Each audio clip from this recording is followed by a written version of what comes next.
Assalamualaikum warahmatullahi wabarakatuh. Perkenalkan, nama saya Reni Novianti, berasal dari RSUD Dr. Insinyur Soekarno Kepulauan Bangka Belitung. Kesempatan kali ini saya akan membuat video edukasi tentang ASI.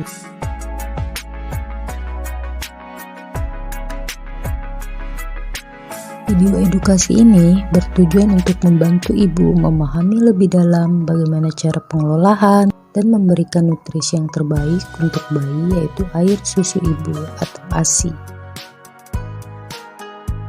ASI atau air susu ibu adalah makanan dengan kandungan gizi yang cukup dan sesuai dengan kebutuhan bayi, sehingga bayi tumbuh dan berkembang dengan baik. ASI mengandung beberapa manfaat bagi bayi dan manfaat bagi ibu. Beberapa manfaat ASI bagi bayi antara lain adalah: yang pertama, mengandung banyak nutrisi.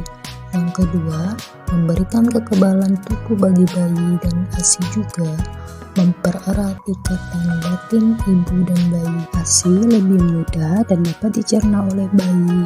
ASI dapat membantu melindungi bayi yang rentan terhadap penyakit peradangan usus, diare, infeksi pernapasan, dan infeksi saluran kemih.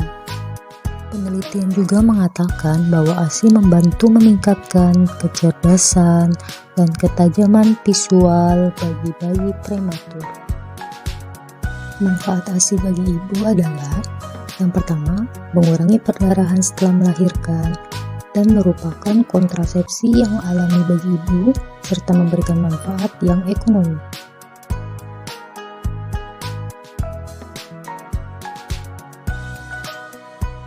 ASI dari ibu yang melahirkan bayi prematur mengandung protein, lemak, dan kalori lebih banyak dari ibu yang melahirkan cukup bulan. ASI memberikan perlindungan khusus untuk bayi kita. ASI pada bayi prematur mengandung sel darah putih hidup dalam bentuk neutrofil, makrofag, sel T, dan sel B yang membantu bayi melawan infeksi.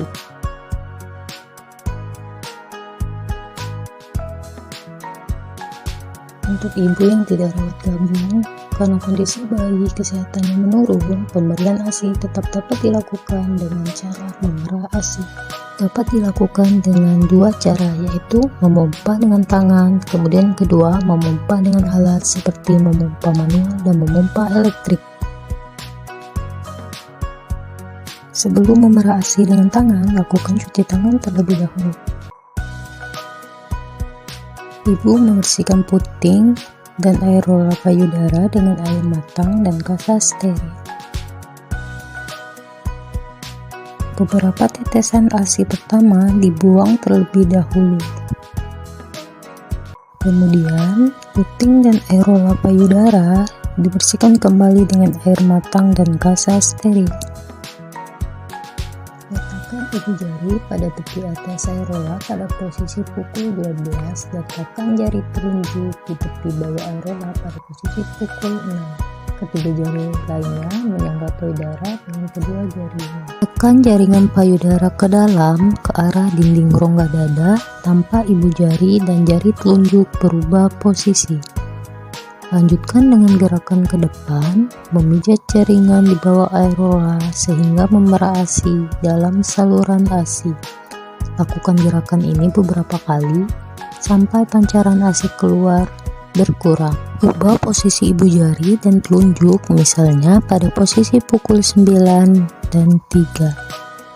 Ulangi dengan gerakan menekan jaringan payudara ke arah dalam dinding dada sampai pancaran ASI yang keluar berkurang. Lakukan hal yang sama pada posisi yang berbeda. Setiap posisi, ibu jari dan telunjuk selalu berhadapan. Saat memerah ASI secara manual, harus hati-hati sehingga ASI tidak tersentuh dengan tangan selama prosedur pemerasan. ASI dibatasi selama 15 menit pada satu payudara. Jika ibu memerah dengan menggunakan pompa manual, pastikan corong pompa dalam keadaan steril. Letakkan corong pompa tepatnya pada aerola, kemudian lakukan pompa dengan menekan dan melepas tuas untuk menghisap ASI. Jika ibu memerah dengan pompa listrik, pastikan corong dalam keadaan steril. Letakkan corong pada aerola payudara, lalu pompa dengan daya hisap rendah, kemudian bertahap menaikkan kekuatan hisap pompa. Lakukan pemompaan sampai dengan payudara terasa kosong. Pindahkan pompa ke payudara lainnya. Setelah ASI diperah, ditampung ke dalam botol kaca dengan syarat botol steril terbuat dari kaca, tutup botol terbuat dari karet, botol tidak ditutup dengan dot selama penyimpanan ASI perah. Pastikan botol tidak terisi penuh, hanya 3/4 bagian botol agar tidak pecah. Ibu memerah ASI ke dalam botol susu steril yang sudah disediakan oleh rumah sakit. Jangan lupa diberi nama, tanggal, dan jam pemerahannya. Setelah melahirkan, ibu diharapkan telah memerah ASI-nya dalam 6 jam pertama dan selanjutnya menyerahkan kepada petugas penyimpanan ASI. Selanjutnya, ibu memerah ASI dalam 8-10 kali dalam 24 jam. Cara membawa ASI ke rumah sakit. ASI yang telah dibekukan dijaga agar tetap beku sampai diberikan ke petugas penyimpanan ASI di rumah sakit. ASI beku dan ASI segar yang baru diperah dan belum pernah dibekukan ditransportasi menggunakan cooler bag atau termos es. Siapkan 2 buah es pack dan tahu es gel. Letakkan es pack pertama di bagian dasar box, lalu ASI perah, kemudian letakkan es pack kedua di bagian atas ASI. Tutup tas dengan rapat. ASI perah siap dibawa ke rumah sakit. Keluarga yang membawa ASI dari rumah dipersilakan untuk menyerahkan ASI kepada petugas.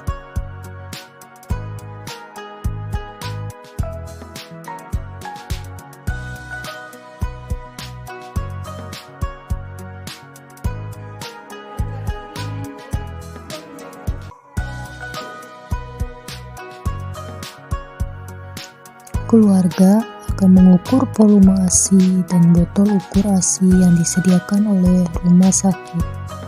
Lalu, keluarga diperkenankan untuk menulis di kartu stok ASI perah rumah sakit sesuai nama bayinya. Petugas selalu mengecek kelengkapan identitas berupa nama, tanggal, dan jam pemerahan. Petugas memberikan botol kaca steril baru sejumlah botol yang diberikan keluarga. Cara penyimpanan ASI. ASI yang keluar dalam 48 jam pertama dinamakan kolostrum. Kolostrum ini diberikan dalam keadaan segar dan tidak boleh dibekukan. Dalam suhu ruangan, ASI dapat bertahan 3-8 jam. Dalam cooler box, ASI dapat bertahan 24 jam. Jika ibu mempunyai kulkas 1 pintu, ASI dapat bertahan di bagian freezer selama 2 minggu. Jika ibu meletakkan di bawah ASI dapat bertahan selama 3-5 hari. Untuk kulkas 2 pintu, ASI dapat bertahan di bagian freezer selama 3-6 bulan. Sedangkan untuk bagian bawah ASI dapat bertahan selama 3-5 hari. Proses pemberian ASI pada bayi rentan merupakan proses panjang yang membutuhkan perjuangan dan semangat yang tinggi. Begitu berharganya peran ibu dalam proses ini karena hanya ibu yang dapat menyediakan ASI. Demikianlah pembuatan video edukasi tentang ASI.